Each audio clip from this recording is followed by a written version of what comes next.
안녕하세요. 꿈을 이루는 부동산 꿈부입니다. 이번 정부에서 세제 개편안이 나왔는데요. 이제 실제적으로 적용이 될지 안 될지, 얼마만큼 이 개편안이 적용이 될지는 국회 입법이 돼서 동의를 받아서 내년부터 시행이 가능한 겁니다. 그렇기 때문에 지금 국회 동의가 이루어지지 않은 상태에서는 개편안으로 이렇게 개편하겠다는 것을 보여주는 것이기 때문에 실제적으로 바로 적용되는 것은 아니라는 것을 명백히 아셔야 됩니다. 실제, 현재 적용은 아닙니다. 그런 거 잘 아실 것 같고요. 그러면 저는 이 많은 개편안 중에서 주로 부동산 관련 부분만 체크해 보도록 하겠습니다. 자, 그럼 시작하겠습니다. 부동산 세제 정상화 부분에 대해서 말씀드리겠습니다. 주택분 종합부동산세 세율 및 세 부담 상한 조정안입니다. 이 주택분 종합부동산세 세율을 조정하는 것인데요. 이 다주택자들의 중과 제도를 폐지하고 세율을 인하하겠다는 내용입니다. 이 현행을 보시면 3억 원부터 이제 94억 원 초과까지 있는데요. 이 2주택자 이하는 0.6에서 3.0 이렇게 돼 있고, 3주택자 이상은 1.2에서 최고 세율 6.0까지 돼 있습니다. 여기서 2주택자 이하라는 것은 비조정 지역에 있는 주택이고요. 3주택자 이상이라는 것은 2주택이 조정 지역 안에 있을 때 적용이 되는 것입니다. 이 아래 보시면 표시가 나와 있죠. 조정 대상 지역 2주택 포함 이렇게 되어 있습니다. 이 부분을 예전 세율로 2019년 세율로 낮추겠다는 뜻입니다. 0.5에서 2.7까지. 물론 법인세도 낮추겠다는 뜻이고요. 이렇게 개정을 하겠다고 지금 정부에서는 개정안을 제시한 상황입니다. 주택분 종합부동산세 세부담 상한 조정. 여기서 보시면 이 주택분 세부담 상한선이라는 게 있죠. 전년도 대비 보시면 나와 있죠. 세액 대비 일정 비율 초과분에 대해서는 과세를 제외한다는 뜻인데, 이것도 다주택자들한테는 많은 부담을 주는 부분이 있었습니다. 150%, 300%까지, 그러니까 3배까지도 더 나올 수 있다는 뜻이었죠. 급격하게 부동산 가격이 상승하거나 어떤 부동산 관련돼서 집주택을 더 구입을 했을 때 이 300%까지 낼 수 있는 부분을 150%로 고정하겠다는 뜻입니다. 법인은 물론 이제 상한이 없고요. 이 개정 사유는 당연히 급격한 증가를 방지하기 위해서이고요. 적용 시기는 23년 1월 1일 이후라고 되어 있는데요. 이 부분도 국회에 개정안이 통과됐을 때 얘기라는 것을 확실히 아시기를 바라겠습니다. 또 이제 여러 보유세 중에서 종합부동산세 이 기본 공제금액 상향이 있습니다. 무슨 말이냐면 공제금액을 좀 더 높여주겠다는 것입니다. 이 일반이라는 것은 다주택자들이나 이제 그 외의 주택자들을 말하는 것이고요. 1세대 1주택자는 말 그대로 우리 세대에 한 주택밖에 없는 것을 11억에서 12억, 지금 양도세, 비과세가 이제 12억까지 됐지 않습니까? 이 부분을 맞추겠다는 뜻이고요. 일반은 6억 원으로 한정되어 있다는 것을 6억에서 9억까지. 아시겠지만 종합부동산세는 인별과세죠. 개인당 공제되는 금액이기 때문에 와이프와 나와 같이 살고 있지만 주택을 한 채씩 서로 보유하고 있을 때 와이프도 9억, 저도 9억 이렇게 공제를 하게 되면 세액 부담이 많이 줄어들 것 같습니다. 이 또한 적용 시기는 2023년 1월 1일 이후입니다. 물론 국회를 통과했을 때 얘기고요. 또 이 아래 보시면 1세대 1주택자 종합부동산세 특별공제 도입. 이 부분이 말이 많은 이유 중에 하나는 이 고가주택을 보유한 이런 분들한테 너무 과다한 세금의 혜택을 주는 것이 아니냐, 이런 얘기가 좀 있습니다. 이 아래 보시면 이제 특례 부분 2022년 주택분 종합부동산세 가세표준에서 이 기본 공제금액 11억에서 3억 원, 말 그대로 얘기해서 22년분만 이렇게 하겠다는 뜻입니다. 이 부분을 같이 잘 체크해 보시면 될 것 같고요. 이 부분이 나온 이유는 특히나 2020년과 2021년 초까지 급격한 주택분의 상승에 따른 1세대 1주택자의 부담을 줄여주기 위해서입니다. 적용 시기는 22년 납세 의무가 성립하는 분에 대해서만 적용이라고 되어 있습니다. 이 또한 보유세에서 고령자, 장기 보유자 종합부동산세 납부 유예를 또 도입했습니다. 신설된 부분이고요. 이 부분은 이제 1세대 1주택자에 한해서입니다. 종부세를 내는 것을 좀 유예해 준다는 뜻입니다. 이 조건을 보시면 1세대 1주택자 만 60세 이상 또는 주택을 5년 이상 보유. 이 또는이라는 것은 60세 이상이거나 아니면 60세 미만이라도 주택을 5년 이상 보유했으면 종부세 납부를 유예해 주겠다는 뜻입니다. 이 과세기간 총급여 7천만원, 종합소득금액이 6천만원 이하입니다. 이 조건에 얼마만큼 많이 적용이 될지 모르겠지만 어쨌든 고소득자에 대한 부분은 적용이 안 될 듯 하죠. 주택분 종부세액은 이제 100만원 초과해야 되고요. 밑에 보시면 납부 특례가 있습니다.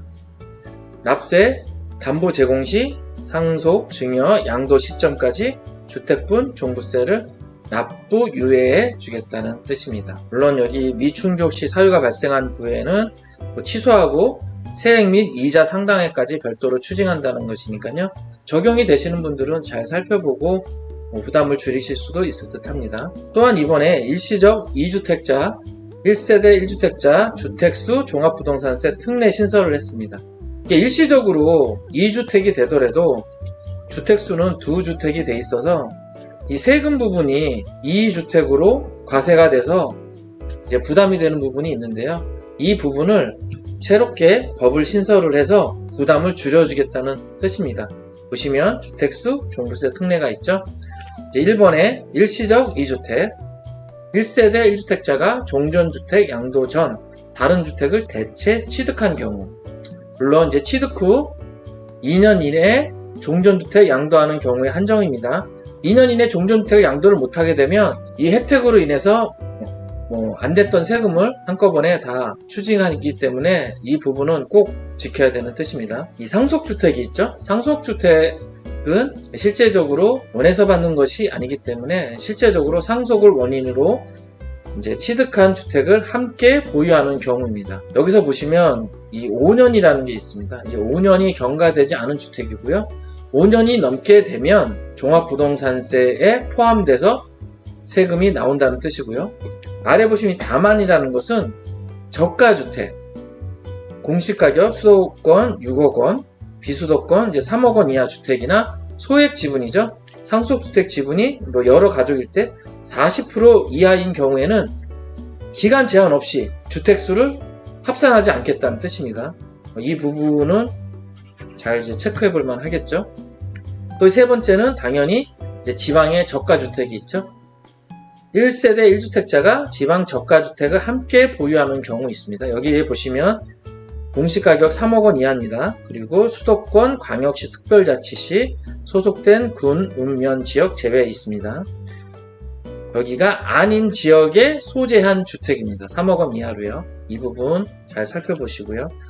또 아래 특례에 보시면 1세대 1주택자 판정 시 주택수에서 제외, 기본 공제 부분 있죠. 22년에 14억, 특별공제 3억 원 포함했기 때문에 14억이고요. 원래 11억이었죠. 근데 22년부터는 11억에서 12억으로 이제 상향되는 겁니다. 물론 1세대 1주택자고요.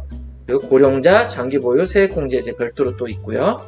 절차는 9월 16일부터 9월 30일까지 관할 세무서장에 신청해야 됩니다. 이거 가만히 있으면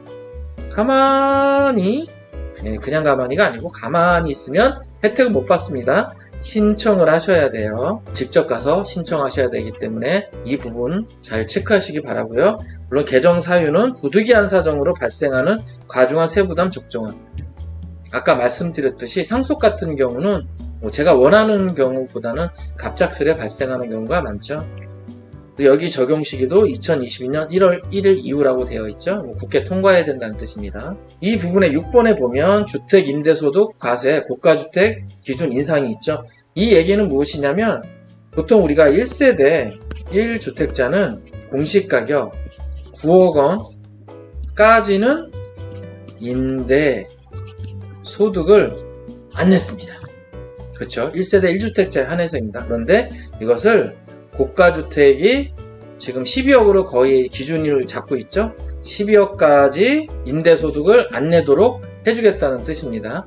과세기준 합리화, 고가주택 기준이 이제 12억으로 됐기 때문에 1세대 1주택자 임대소득이 100만원이든 1000만원이든 네, 공제를 해주고 네, 세금을 안 내도 된다는 이런 뜻으로 해석하시면 됩니다. 그 다음에 7번 보시면 소유주택 임대사업자 이제 세액 감면 연장이라는 게 있는데요. 이게 그 2022년 12월 31일까지 이제 세액 공제 부분이 있었는데 이것을 25년 12월 31일까지 해주겠다는 것이거든요. 여기 아래 보시면 적용기한이 있죠. 12월 31일까지인데 2025년 12월 30일까지 어떤 공제냐? 이 등록 임대사업자 이 소형주택 85제곱미터 임대소득을 물론 이제 조건이 있습니다. 5% 이내로 임대료를 올렸을 시에는 1호 임대 시 임대 기간에 따라 4년 이상은 30%, 10년 이상은 75%까지 임대사업자 세액을 감면해 주겠다는 것이고요. 그리고 2호 이상 임대 시, 두 채 이상 임대 시에는 임대 기간에 따라 4년 이상은 20%, 10년 이상은 50%. 요즘 임대사업자 내시게 되면 보통 이제 10년 하시죠? 네. 이런 부분 임대소득, 월세나 아니면 전세 같은 경우는 환산해서 이 부분 세액을 감면해 주겠다는 것입니다. 자, 여기서 또 하나 체크해야 될 부분이 있는데요. 이 양도소득세 2월과세 제도 합리화라는 게 있죠. 이 부분 잘 모르시는 분들이 있기 때문에 한번 살펴보는데요. 이 기존에 보시면 양도소득세 필요경비 계산 특례라는 게 있습니다. 이 개념은 뭐냐면 양도를 했을 때 증여자의 취득가액을 기준으로 양도차익을 계산하여 수증자에게 양도소득세를 과세하는 부분입니다. 이 부분이 무슨 말이냐면 예를 들어서 배우자나 또는 직계 비속에게 증여받은 부동산 등이 있죠. 이런 것은 5년 이내에 혹시 양도하게 되면 증여자가 구입했을 때의 금액, 증여 시점이 아니라 이 구입했을 때의 금액은 보통 3억이고 증여 시점에는 10억이었다. 그러면 이 증여 시점이 10억이 아니라 5년 안에 매도하게 되면 3억으로 양도세를 하게 되게 되면 예를 들어서 자녀, 아들이 2년 이상 가지고 있었다가 10억에 매도를 하려고 그래요. 그러면 10억이면 양도세가 안 나와야 되지 않습니까? 근데 3억으로 기준을 잡아버려서 7억의 양도소득세를 내게 하겠다. 이 기간이 5년 이내 양도했을 시 이런 현상이 발생하는데 이거는 좀 기간을 늘렸습니다. 무슨 말이냐면 10년 안에는 팔지 마라 이 뜻이죠. 그러니까 이거는 조금 이제 뭐랄까 이런 증여나 상속이 이번에 많이 이루어지다 보니 특히 증여가 많이 이루어지다 보니 여기서 뭐 시샘말로 꼼수 부리지 말고 10년 동안 가지고 있다가 그때 팔고 해라. 그러니까 집 가지고 증여해서 너무 불리지 마라. 뭐 이런 뜻으로 아마 새로운 개정안 하나 만든 것 같고요. 이 아래 보시면 개정 사유가 있죠. 배우자 등까지는 이제 6억까지 공제가 되니까 증여를 통한 양도세 회피를 방지하기 위해서입니다. 와이프 배우자한테 6억을 증여하고 5년이 지나서 매도를 하게 되면 증여세 부분에서 이제 양도 차익을 안 내게 되니까 이 부분을 방지하기 위해서 뭐 이거는 좀 기준을 강화한 듯합니다. 그래서 한번 살펴본 거고요. 그거에 따른 위에 따른 자산에 대한 부당행위 계산 부인 합리화도 적용 기간이 증여일부터 5년에서 10년으로 바뀌었습니다. 위에 부분 이렇게 쭉 읽어보시면 되고요. 부담 감소. 이 부분도 이유가 특수관계자 간 증여를 통한 양도세 회피 방지를 위해서 5년에서 10년으로 늘렸다는 부분만 이제 알아두시면 될 듯 합니다. 네, 오늘 이렇게 부동산에 관련돼서 간략하게 제가 체크해야 될 부분만 알려드렸는데요. 내용은 전체적으로 개정 살펴보면 굉장히 많습니다. 그래서 기업체든 모든 국민한테 여러가지 실제적으로는 뭐 많은 세금 완화에 그런 적용을 해줬는데요. 지금 정부에서 어쨌든 이런 부분이 국민한테 혜택이 가게끔 개정을 하려는 듯 합니다. 여러분이 이런 부분에 있어서 개인적인 생각들은 많을 텐데요. 제 나름대로 설명을 드렸습니다. 그러면 다음 시간에 뵙도록 하겠습니다. 감사합니다.